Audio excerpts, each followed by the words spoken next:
निर्वाणाये निर्धूत कलिलात्मने सालोकानां त्रिलोकानां यदि विद्यादर्पणायते यदि विद्यादर्पणायते। निर्निधि से धीर हो वीर बने गंभीर पुण्य तेरे कर पालिया भव सागर का तीर। अधीर हो मुझे धीर दो सहन करूं सब पीर चीर चीर कर चिर लखूं अंतस की तस्वीर। बोले आदि ब्रह्मा आदिनाथ भगवान की, देवादिदेव 1008 श्री शांतिनाथ भगवान की, चिंतामणि पार्श्वनाथ भगवान की, शासन नायक महावीर भगवान की, संत श्रोमणी आचार्य गुरुवर श्री विद्यासागर जी महाराज की जय। बोले परम पूज्य समय सागर जी महाराज की।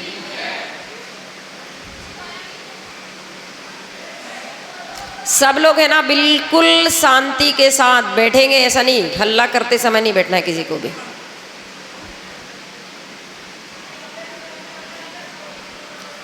जिनमाड़ी माँ में सत का प्ररूपण किया गया है। सत्यार्थ युक्तम इति सत, सत से जो युक्त होता है वह सत्य कहलाता है। आदिनाथ भगवान हुए, महावीर भगवान हुए, बाहुबली भगवान हुए, भले तीर्थंकर हो भले चक्रवर्ती हो, जब तक सत्य समझ में नहीं आता है तब तक केवल ज्ञान की प्राप्ति नहीं हुआ करती। आदिनाथ भगवान जिनका गर्भ कल्याणक मनाया गया था, 6 महीने पूर्व से रत्नों की वर्षा देवों के द्वारा की गई थी। प्रत्येक दिन रत्नों की वर्षा होती है। आदि प्रभु का गर्भ कल्याणक मनाया गया। सुमेरु पर्वत पर प्रभु का जन्माभिषेक होता है। इंद्रों के द्वारा इनकी सारी व्यवस्था की जाती है। जब तक प्रभु दीक्षा नहीं लेते हैं तब तक व्यवस्था, उनका खाना पीना और जो भी वस्त्र आदि होते हैं वो सामान्य नहीं होते। सारी व्यवस्था देवो पुनीत होती है। एक पिटारा होता है रत्नों का, उसमें प्रभु के वस्त्र आते हैं, उसमें उनका भोजन आता है। जब तक वो दीक्षा में, भले आदि प्रभु 83 लाख वर्ष पूर्व तक घर में रहे, लेकिन अपने घर का एक कण भोजन भी वो नहीं करते हैं। जब आदिनाथ भगवान का गर्भ कल्याणक मना लिया गया था, जन्म कल्याणक मना लिया गया, लेकिन क्या कारण है कि अभी तक भगवान को जो युग के आदि में आदिनाथ भगवान जिनको तीर्थंकर बनना है, शमोशरण में जाकर बैठना है, लोगों का कल्याण करना है, अभी तक उनको वैराग्य नहीं आया था।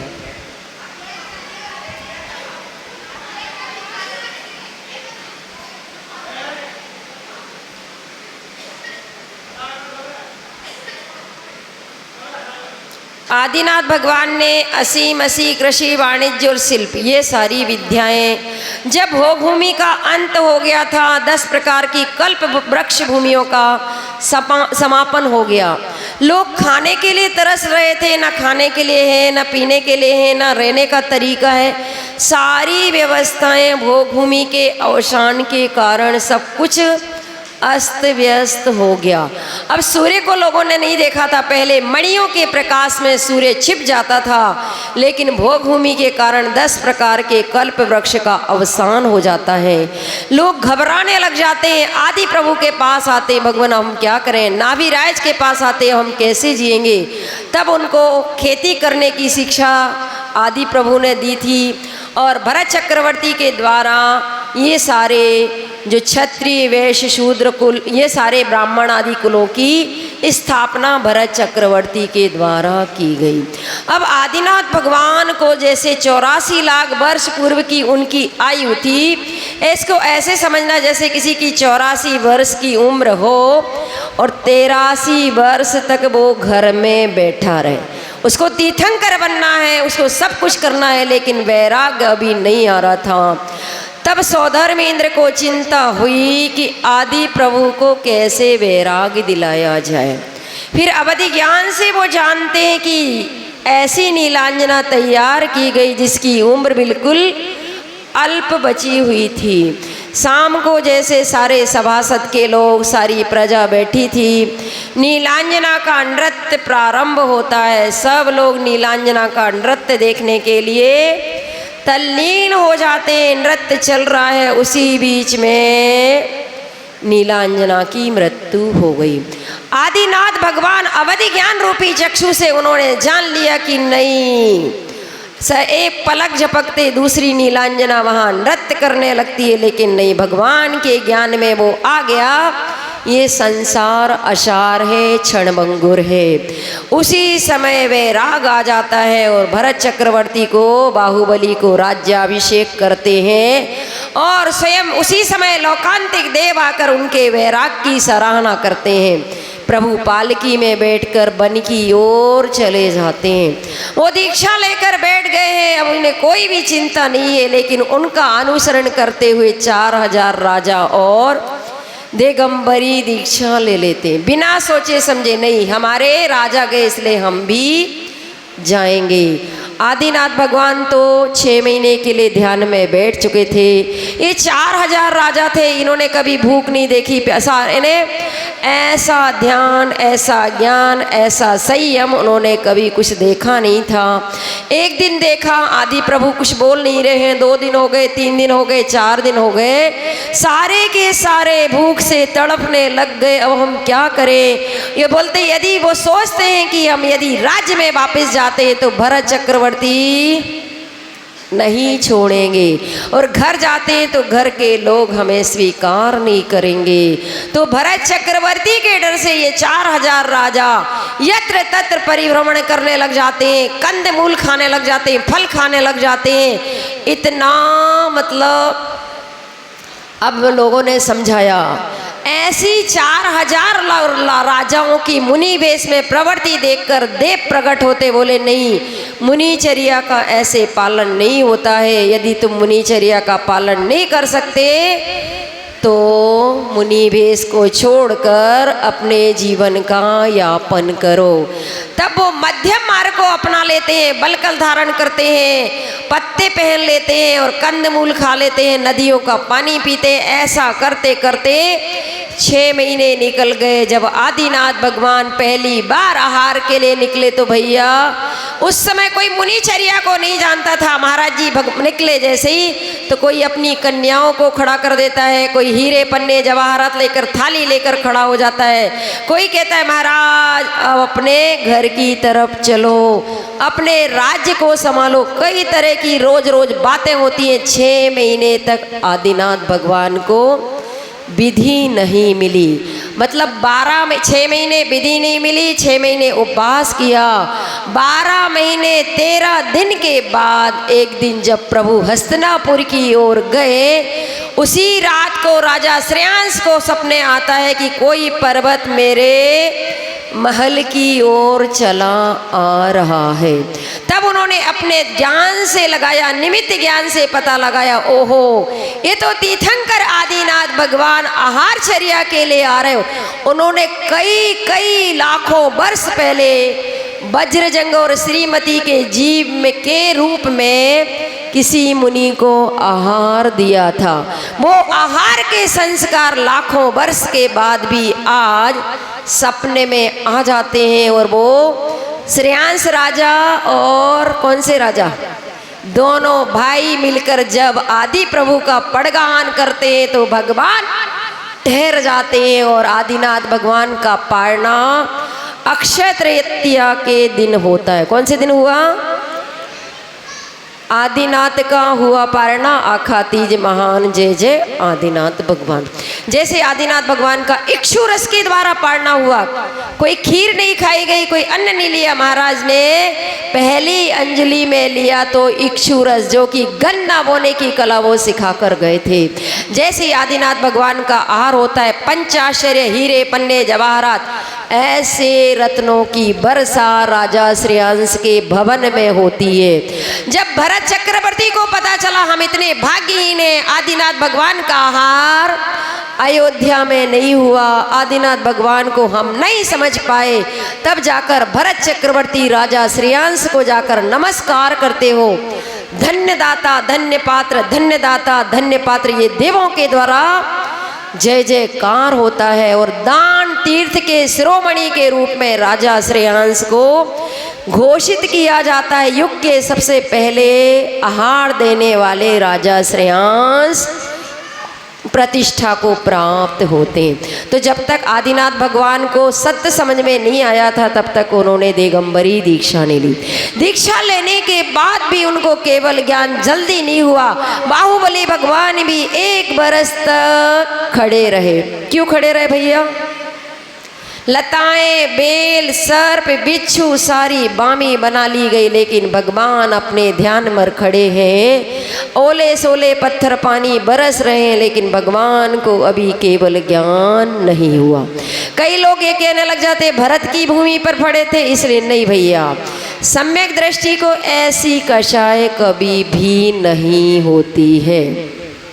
फिर आचार्य से एक बार पूछा था कि आचार्य आदिनाथ भगवान को इतना समय लगा, बाहुबली को इतना समय लगा, और भरत चक्रवर्ती का तो अंतर मुहूर्त में ही काम हो गया, वस्त्र खोलते ही निर्वाण की प्राप्ति हो गई। तो वो बताते कि उनके आदिनाथ भगवान के कर्म इतने कठोर थे कि अभी समय आदिनाथ भगवान को भैया आहार इतने दिन क्यों नहीं मिला? क्योंकि उन्होंने आहार में अंतराय डाला था।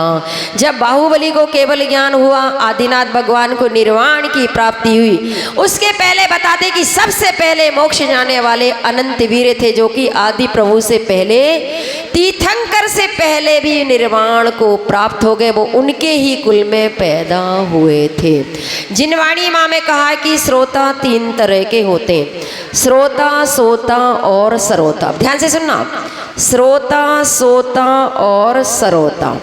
श्रोता किसे कहते हैं? कि जिनवाणी माँ की बात को जैसा तैसा सुनते, कि द्रव्य 6 होते हैं, पदार्थ 9 होते हैं, कषाय 4 होती है, लेश्याएं 6 होती है, 9 पदार्थ हुआ करते हैं। और मुक्ति जाने के लिए 13वां 14वां गुण स्थान होना जरूरी है।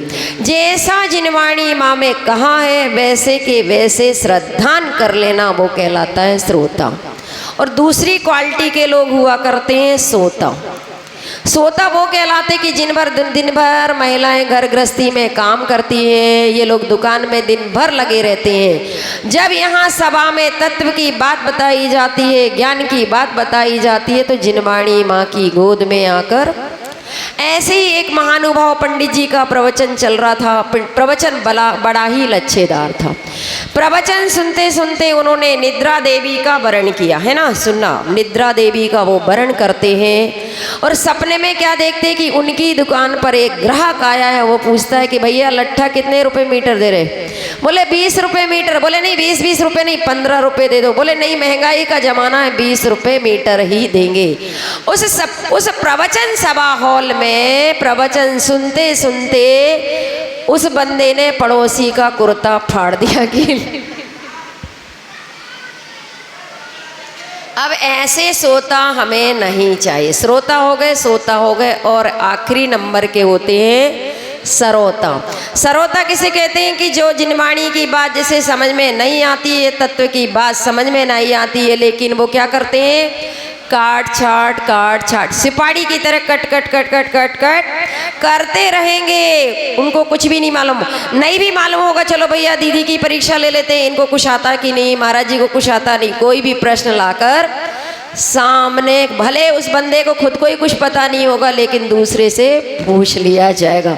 वो कहलाते हैं श्रोता, सोता और सरोता।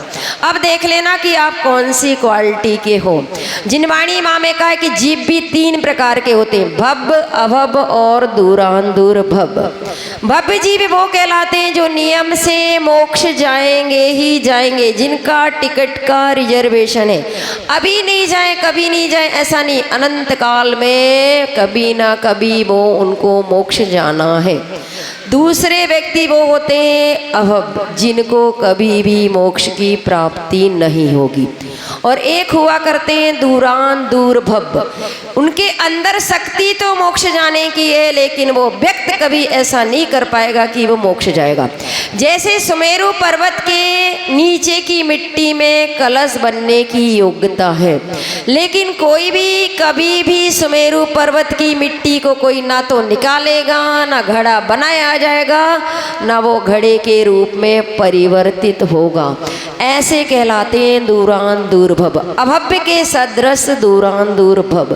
फिर विचार करो कि जैसे एक बोरे में कंकर कितने होते हैं, मुट्ठी भर 50-100 ग्राम, ऐसे ही भव्य और अभव्य में अभव्य जीवों की संख्या कितनी है, मुट्ठी भर, बहुत कम बहुत कम बहुत कम।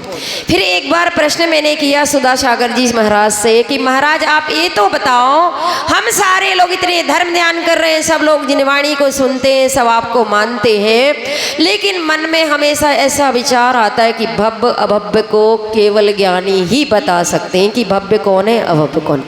तब महाराज जी ने इसका उत्तर दिया था कि जिसके मन में 24 घंटे ये छटापटी लगी रहे, हे भगवान कहीं मैं अभव्य नहीं हूँ, कहीं आपकी जिनवाणी के सुनने लायक ना हो, ऐसा ना हो जाए, मतलब मेरी आत्मा का कल्याण होना चाहिए। ऐसे परिणाम जिसके अंदर बने रहते वो नियम से कौन कहलाता है, भव्य कहलाता कि नहीं।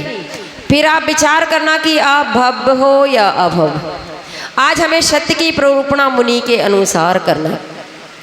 जैसे एक कसाई व्यक्ति मुनि का परीक्षण करने के लिए मरी हुई चिड़िया को हाथ में लेकर पूछता है, महाराज ये बताओ मेरे हाथ में जो चिड़िया है वो मरी हुई है जिंदा है। उसको मुनि को झूठा करना था। यदि मुनि सच बोलेंगे कि ये चिड़िया जिंदा है, मैं तो तुरंत दबा दूंगा और इसको मार दूंगा। तब महाराज जी उसके अभिप्राय को समझकर वो खड़ा हो जाता है, भगवान ये बताओ मेरी मुट्ठी में क्या है, ये चिड़िया है मरी है जिंदा। तब महाराज कहते हैं महाव्रत को पालन करने वाले, नहीं ये चिड़िया तो मरी हुई है। तो जैसे ही कहा गया भैया चिड़िया मरी हुई है, तो उसने क्या करा, मुट्ठी खोली और चिड़िया को उड़ा दिया। मतलब उस जगह अहिंसा धर्म की प्रधानता के लिए, जीव रक्षा के लिए भी महाराज को ऐसे वचनों का प्रयोग करना पड़ा। फिर दूसरी जगह एक कसाई व्यक्ति निकलता है, वहाँ से गाय निकलती है। मुनिराज को पूछा गया कि महाराज ये बताओ यहाँ से कोई गाय निकली, तो वो खड़े हो जाते हैं और कहते कि जब से मैं इस भूमि पर खड़ा हूँ तब से मैंने किसी भी गाय को नहीं देखा। इसका मतलब समझे, सत्यव्रत का भी पालन हो गया, भाषा समिति का पालन हो गया और जीव की रक्षा हो गई। वाणी ऐसी बोलिए मन का आपा खोय, औरन को शीतल करे आपौ शीतल हो। ऐसे वचनों का प्रयोग करना चाहिए। लेकिन हम क्या करते हैं, सच्चाई छुप नहीं सकती कभी, झूठे उसूलों से सुगंधी आ नहीं सकती कभी कागज के फूलों से। हमें कोई मतलब नहीं है महाराज झूठ बोले या सच, हमारे सामने किसी को फांसी की सजा हो या कुछ भी हो, हम तो सत्य बोलते। ऐसा करते हैं ना लोग, वह नहीं। जिनवाणी माँ में जो कुछ कहा जाता है वो सच कहा जाता है। भगवान महावीर के समोशरण में जब वो राजा श्रेणिक का समय था, भगवान महावीर की दिव्य ध्वनि देशना का काल चल रहा था। ये घटना उस समय की जब राजा श्रेणिक राजगद्दी पर बैठे हुए थे। उनके राजगृही नगर में एक ऐसा नामी चोर था जिसको पकड़ना बहुत ही कठिन था। सारे राजगृही के लोग उस चोर से बड़े परेशान हो गए। इतने परेशान हुए कैसे पकड़े, लेकिन चोर तो भैया चोरी था और उनके बाप दादाओं से धंधा चोरी करने का था। पिता मरते समय बोल कर गए थे, सुनो देखो बेटा अपना धंधा चोरी करने का है। कभी भी देखो, ध्यान से सुनो, कभी महावीर के पास जाना नहीं, महावीर की बात सुनना नहीं। क्या बोले? महावीर के पास जाना नहीं, महावीर की बात सुनना नहीं। अब पिताजी के प्राण निकल रहे हैं, बच्चे से वचन लिया, देखो बेटा वचन दो, मैं जा रहा हूँ। तब बोले ठीक है पिताजी, मैं आपकी आज्ञा का पालन करूँगा। पिताजी का देहांत हो गया। अब ये चोरियाँ करता रहा। एक दिन चोरी करते करते 100 सुनार की 1 लोहार की, एक दिन वो पकड़ा गया। अब पकड़ा तो गया, चोर को पकड़ने का काम किसके लिए सौंपा गया? राजा श्रेणिक ने अभय कुमार के लिए सौंपा। अभय कुमार राजा श्रेणिक के बेटे थे और मंत्री भी थे। तब बताते कि अभय कुमार ने एक ऐसा जाल बिछाया जिससे वो चोर पकड़ में आ जाए। पीछे पीछे सैनिक है, आगे आगे चोर भागता चला जा रहा है। उसने अपने पिता की आज्ञा पालन करने के लिए भगवान महावीर के समोसरण से निकलता है तो दोनों कानों में उंगली डाली और वो दौड़ता चला जा रहा है, दौड़ता जा रहा, दौड़ता जा रहा। जैसे ही बेचारा भाग रहा था, चलते चलते एक लोहे का कीला उसके पैर में लग गया। जैसे ही पैर में आर पार वो कीला होता है, अब वो बताओ पापा की बात माने या वो कीला निकाले? यदि कीला नहीं निकालता है तो चल नहीं पाएगा, और निकालता है तो भगवान की वाणी। अब वो क्या करता है, मरता क्या ना करे, उस कील को जैसे ही बाहर निकालता है, उसी बीच में भगवान की वाणी में आया था, देवों की पलक झपकती नहीं और देवों की परछाई पड़ती नहीं। कौन सी बातें सुनी उसने? देवों की पलक झपकती नहीं, देवों की परछाई पड़ती नहीं। मात्र 2 शब्द उसके कान में गए और जैसे ही भाग रहा था, भागते भागते वो पकड़ा गया। पकड़ा तो गया बेचारा, लेकिन जैसे ही उसको पकड़ा तो अभय कुमार ने ऐसी नगरी की रचना की, ऐसे भवन की रचना की जिसमें चारों तरफ देवों को खड़ा कर दिया, सुंदर सुंदर भवन का निर्माण कराया और इसको ऐसा पेय पदार्थ पिला दिया गया और ऊपर जाके इसको उस भवन में सुलहा दिया। अब जैसे ही वैभव, देवो पुनीत वैभव को देखता है, चारों तरफ नजर दौड़ाता है। जब अभय कुमार उससे पूछे, क्यों भैया अपने जीवन में कितनी चोरियां की है, कितनी हत्याएं की है, किसको मारा है, किसको लूटा है, किसको? अरे अरे, तुम तो देवनगरी में आ गए हो, तुमने बहुत पुण्य किया था, इसलिए तुम अब कहाँ आ गए हो? ऊपर आ गए। जो जो अच्छे काम किए हैं वो सारे गिना दो, जो जो बुराइयां तुम्हारे अंदर थी वो अब तो सारी बता दो। तो वो चारों तरफ देखता है, भैया मैं कब मर गया, मैं ऐसे कहाँ से आ गया, आखिर क्या हुआ कि मैं इस जगह आकर बैठा हूँ। तब वो चारों तरफ लोगों को देखता है, सबकी पलक झपक रही थी, परछाइयाँ पड़ रही थी। तब उसका चोर भी चोर कम दिमाग वाला नहीं होता, चोरी करना सामान्य बात नहीं है। तब उसने कहा नहीं, ये तो अभय कुमार का माया जाल है, इसलिए उसने जो जो अच्छे काम किए थे वो गिना दिए, तीर्थ यात्रा करने गया, दान दिया, ये वो सारी। लेकिन जो जो उसने बुरे काम किए थे वो किसी के सामने स्वीकार नहीं करता है, तो वो पकड़ा नहीं गया, मतलब उसके प्राणों की रक्षा हो गई। लेकिन जैसे ही प्राणों की रक्षा हुई, अब वो विचार करता है कि प्रभु की वाणी ने मुझे मेरे जीवन को बचाया। जब भगवान के एक शब्द ने मेरे जीवन को बदल दिया, प्राणों की रक्षा की, अब वो अपने घर नहीं जा रहा है, बीवी बच्चों से नहीं मिलता है, धन सामग्री को नहीं देखता है, हीरे पन्ने जवाहरात को उसने नहीं देखा था। अब तो वो प्रभु महावीर के शमो शरण में अपने पिता के लिए बारे में सोचता था, पिता कितने गलत थे, उन्होंने धर्म का अनुसरण नहीं किया और मुझे भी नहीं करने दिया। सबसे पहले जाके वो भगवान महावीर के शमोशरण में जाता है और मनुष्य के कोठे में जाकर बैठ जाता है। जैसे ही भगवान की दिव्य ध्वनि वो सुनता है और दिगंबरी दीक्षा ले लेता है। क्या लेता है वो? दिगंबर मुनि बनता है। राजा श्रेणिक अपने राजभवन में बैठे हैं, सारे लोग अपने भवन में बैठे, लेकिन वो जो तपस्या करता है, तपस्या भगवान महावीर के शमोशरण में से निकलकर मुनि व्रत धारण कर लिए थे। और उसी भव में भगवान महावीर से पहले, इसका नाम था रोहिणी नामक चोर, ये मोक्ष चला जाता है। अब किसी व्यक्ति को एक नज़रिए से कभी मत देखना कि ये चोर है, चोर है, चोर है। अरे भैया जो चोर होगा वही तो साहूकार बनेगा। सबका भूत भूत जैसा ही होता है। आदिनाथ को देखो, महावीर को देखो, पारसनाथ को देखो, किसी को भी देखो, पूर्व पर्याय सबकी एक जैसी। सबकी एक जैसी है कि नहीं है? बोलो। आंधियों में दीप जलाना सबके बस की बात नहीं है। आंधियों में दीप जलाना सबके बस की बात नहीं है। बुरे समय में साथ निभाना सबके बस की बात नहीं है। मनुष्य के द्वारा 14 राज्यों तक की यात्रा कर ली गई। हम लोगों ने 3 लोक में कोई ऐसा स्थान नहीं है जहाँ जन्म नहीं लिया, जहाँ मरण नहीं किया, जहाँ खाया नहीं पिया नहीं, सब कुछ हमने अनंत बार किया है।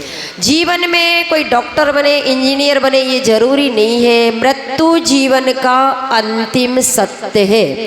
इस प्रश्न पत्र को सबको हल करना पड़ेगा।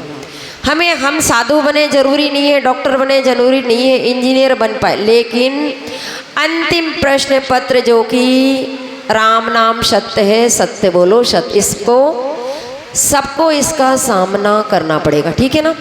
एक आदमी भागा जा रहा है, दौड़ता है, भागता है, चलता चला जा रहा है। वो हर देखो, वो रोगी से मिला, योगी से मिला, भोगी से मिला, संपादक से मिला, डॉक्टर से मिला, इंजीनियर से मिला, पशुओं से मिला, पक्षियों से मिला। हर व्यक्ति से मिलने के बाद वो मात्र पूछता है जिंदगी क्या है, जिंदगी के मायने क्या है। जब वो एक साधु से मिला, जिंदगी क्या है, जिंदगी के मायने क्या है, पशुओं से पूछता है जिंदगी क्या है, तो वो कहते बोझा ढोने का नाम ही जिंदगी है। पक्षियों से पूछा जिंदगी क्या है, स्वतंत्र आकाश में विचरण करने का नाम जिंदगी है। जब डॉक्टर से पूछा जिंदगी क्या है, तो रोगी की सेवा करने का नाम जिंदगी है। जब चोर से पूछा गया चोर ने जिंदगी क्या है, तो वो क्या कहते हैं, कहाँ वन में भटकने का नाम जिंदगी है। जब योगी से पूछा जिंदगी क्या है, तपस्या करने का नाम जिंदगी है। आखिर जिंदगी को जितना खोजोगे तभी जिंदगी को तुम पा सकोगे, है ना?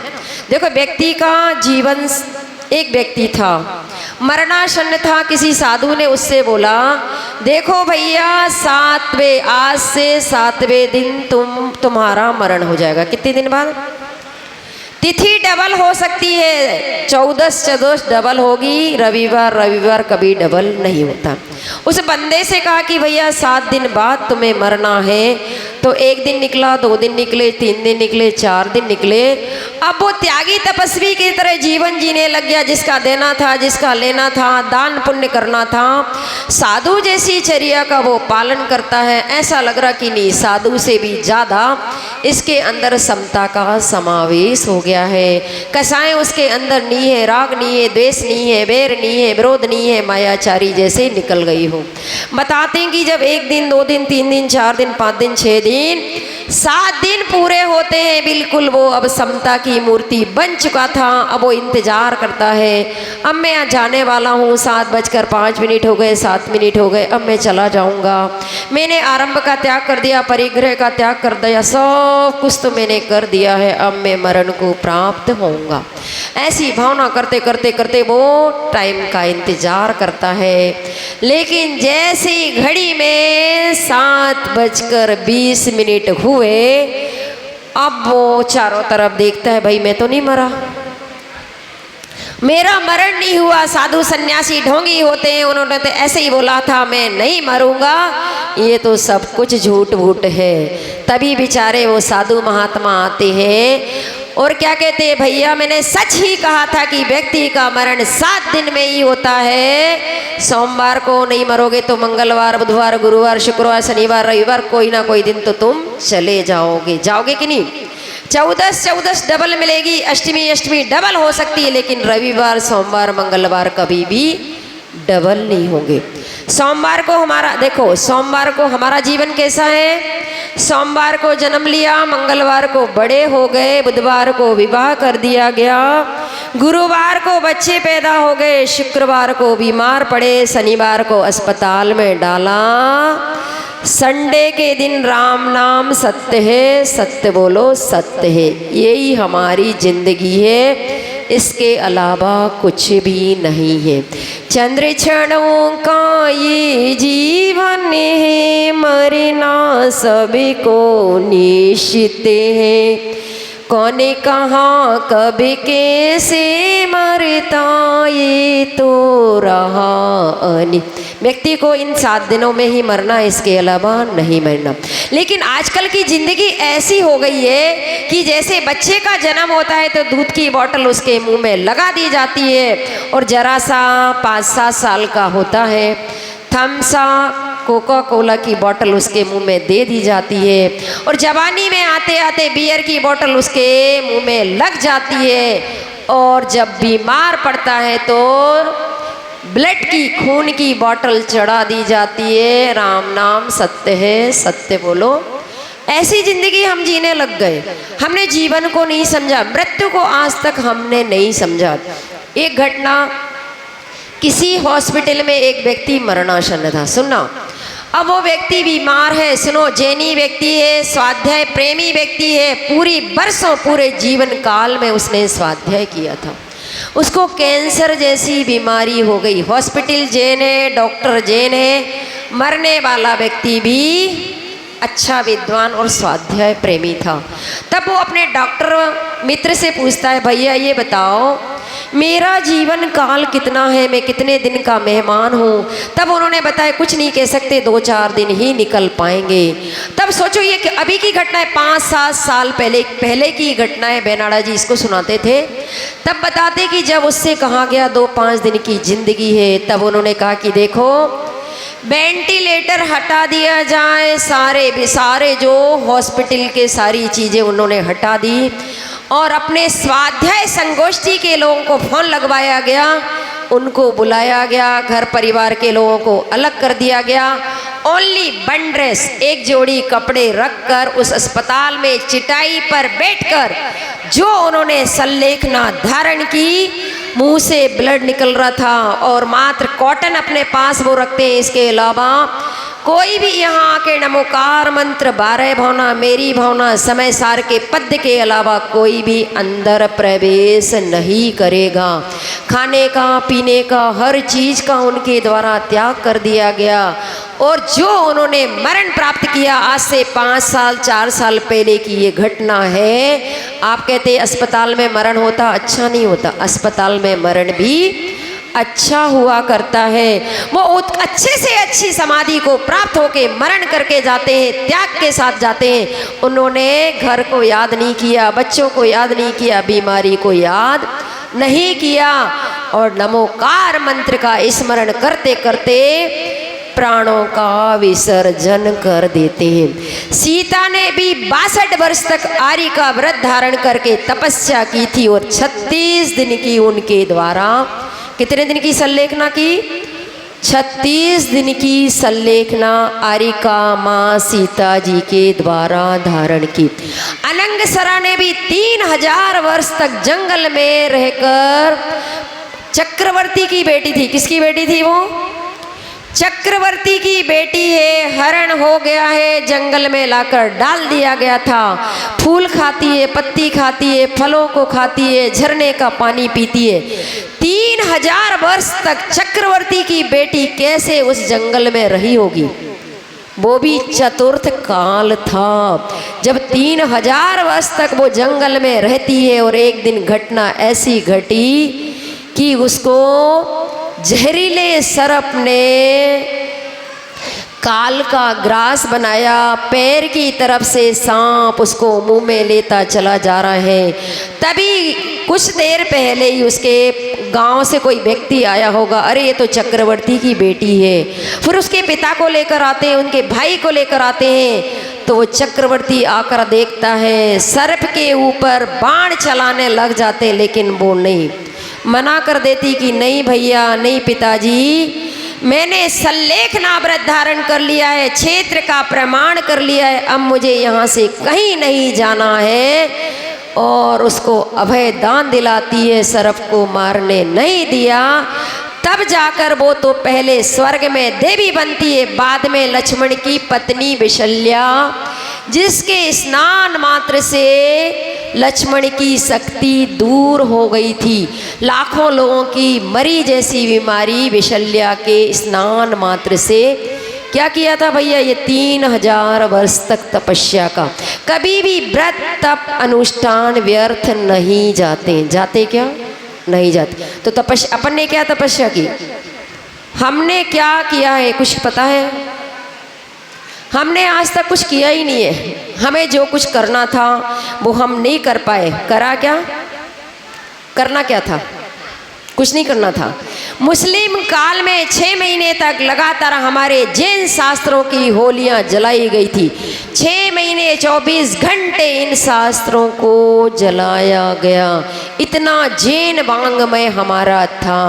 अब हमारे पास जिनवाणी क्या मिली है, गुरु हमारे लिए क्या मिले हैं कि बर्फ की सिल्ली आते आते मरे तीर्थंकरों से आते आते केवली श्रुत केवली सामान्य मुनि, और हमारे पास जो बर्फ की सिल्ली आई वो हमारे हाथ गीले हो पाए, इतना ही श्रुत हमारे पास रह गया। जैसे पिताजी मार्केट गए, एक फ्रेम खरीद कर लाए, ठीक है। अब बच्चा क्या करता है, फ्रेम रखा हुआ था उसमें अपनी माँ की तस्वीर लगाता है। तस्वीर छोटी थी, माँ की तस्वीर बड़ी थी, फ्रेम छोटा था।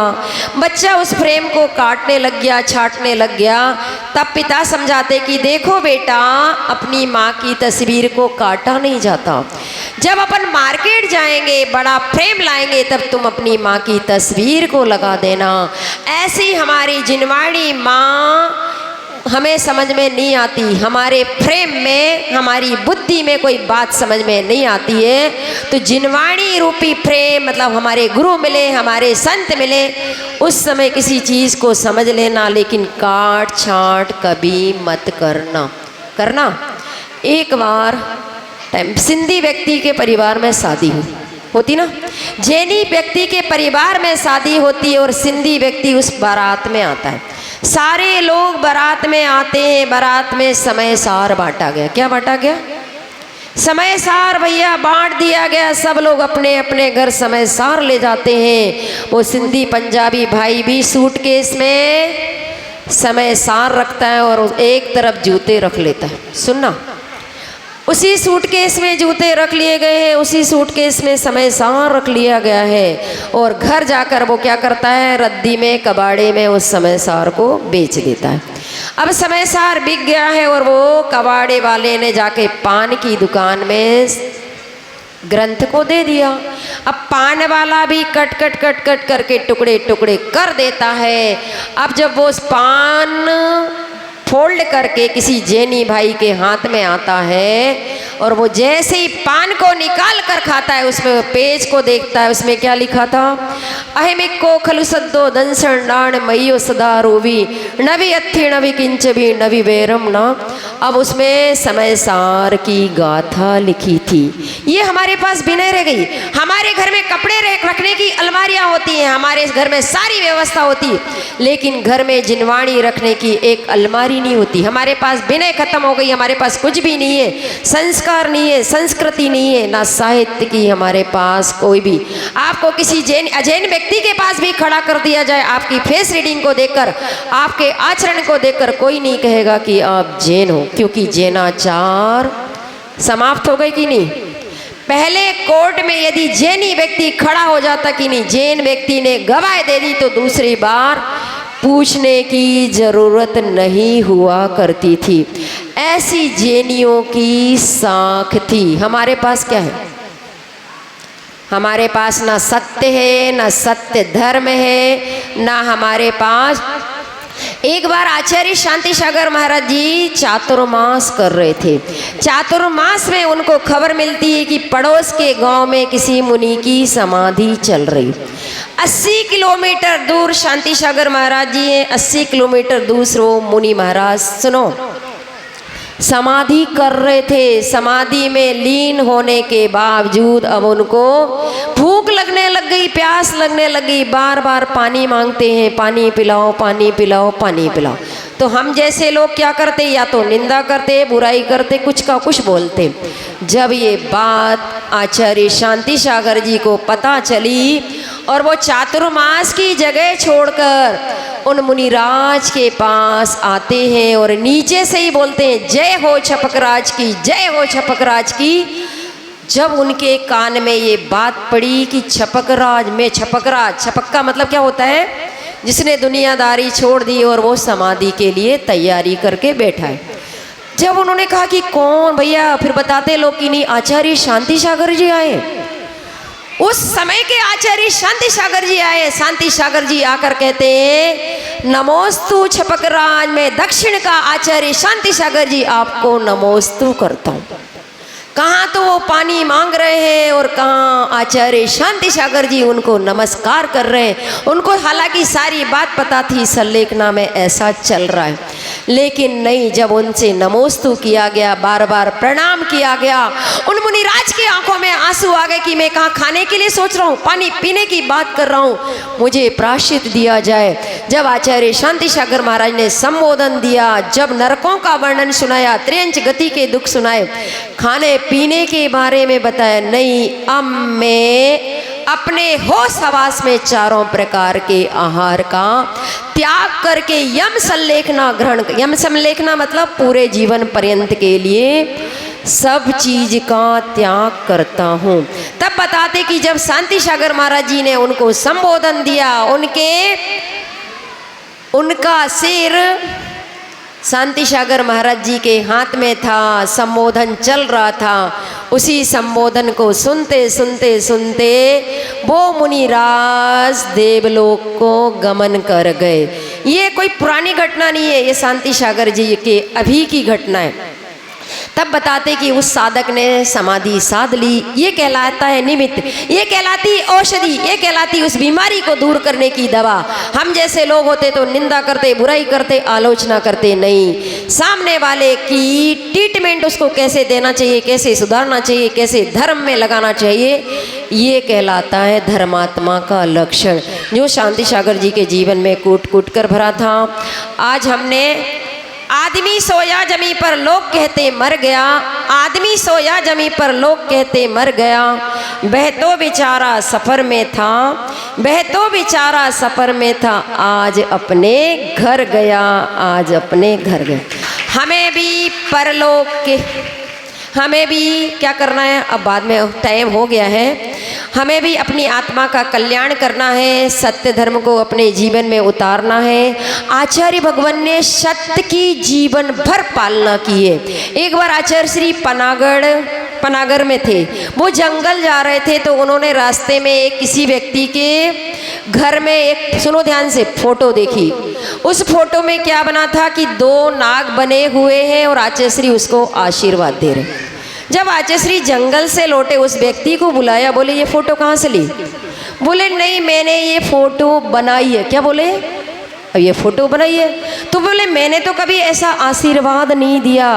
आने वाली पीढ़ी कभी क्या सोचेगी कि आचार्य श्री सर्प के आगे खड़े। ऐसा असत्य का कभी भी ऐसे फोटो मत बनाना। इस फोटो को अंदर रख लो, इस प्रेम को अलग कर दो।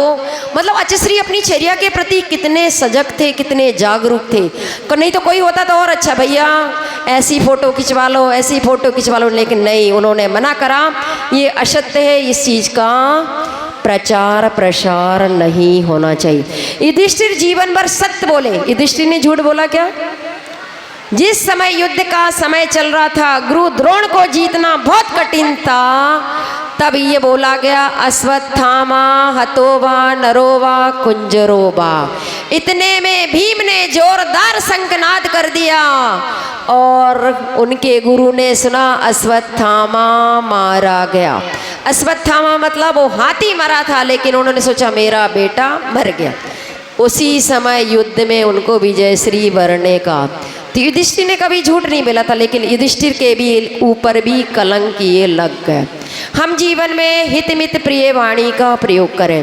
द्रौपदी ने कहा था अंधों के पुत्र अंधे होते, यही कहा था ना, इसलिए महाभारत हो गई। आज जितनी भी महाभारत है घर के लड़ाई झगड़ा है, जर जोरू और जमीन के कारण है। अपनी बोली के कारण सबसे ज़्यादा लड़ाई झगड़े होते हैं। हमने अपनी बोली पर कभी भी संयम पालन नहीं किया। आचार्य श्री कभी भी संग में जोर से नहीं बोलते थे, चिल्ला कर नहीं बोलते थे, कभी डांट कर वो कभी अपने शिष्यों को यदबा तदबा बोलना उन्होंने नहीं सिखाया। बोलने लग जाए तो कोई नहीं कह सकते। अब अपन अपनी बात को समेटते हैं कि हमने आज के जीवन में सत्य धर्म पर सुना कि हमें जब जीवन में मृत्यु जीवन का अंतिम सत्य है। जिनवाणी माँ को हमें कैसे सुनना है, कैसी सेवा करनी है, कैसी भैयावृत्ति करना है और अपने जीवन में सत्य को कैसे उतारना है। उत्तम सत्य धर्म को पालन करने वाले आचार्य परमेष्ठी भगवान विद्यासागर जी महाराज की। अब क्या करना है, प्रश्न मंच करना है कि नाटक देखना है?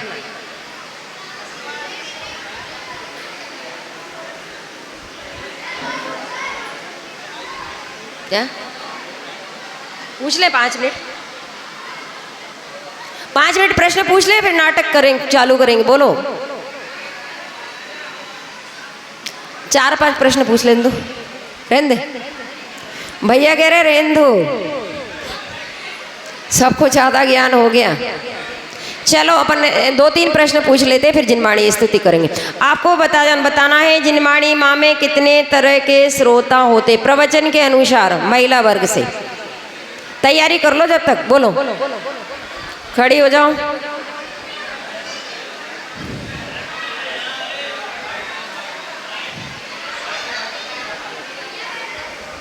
बस 2 मिनट में कर रहे अभी। चलो भाभी बोलो। कौन? क्या? Hello hello hello. कल वाली गिफ्ट कहाँ गई? कल भी अपन ने नहीं है प्रश्न मंच। चलो कोई